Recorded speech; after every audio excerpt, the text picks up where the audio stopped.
ज्या आईला इथं माझं कापो फणस होतो तो कोणी नेला. शिर्डी लावली होती ती पण नाही शिकायला आणि कोणाच फटकीचं वाक्य आलो. माझा फणस कोणी नेला. आता वाडीकडे जाऊन बघतो कोण आहे तो.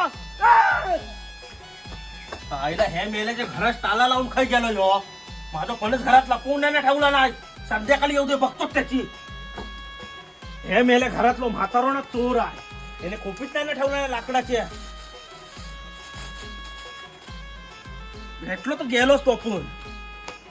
ए सिद्धू काय काय आला काय झालं. तू लोकांचं फणस आणून घर चालायची नाही घाणेरडी सवय आहे. माझं कापो फणस चोरलंस की नाही खरं सांग. मी नाही चोरला. बघा नाही म्हणतातच पण चारकांड दाखल दिसली इकडे तिकडे आजूबाजूस पडलेली तर बघ तुझं फणस मुदत तोडी. आधीच सांगतो माझं फणस ज्यानं कुणी नेला नाही त्यानं पहिलं कबूल हवा. फणसा शिरी दाबून ठेवली होती ती पण काढून नेलं. काय चाकर माणसाने पाठवायचं होतं. कापो फणस काय तुम्हाला भेटत नाही काय खय गावकरानू. काय रे काय झाला. काय झाला माझं ज्यानं कुणी फणस नेला नाही त्यानं संध्याकाळपर्यंत मुदत आणून ठेवायचो. अशी वाडीत वर्दी करा नाहीतर रात्री मी सगळ्यांनी देवळात जमवणार आणि घंटेस हात लावायला लावणार. मग समजेल कोण खरा चोर आहे तो.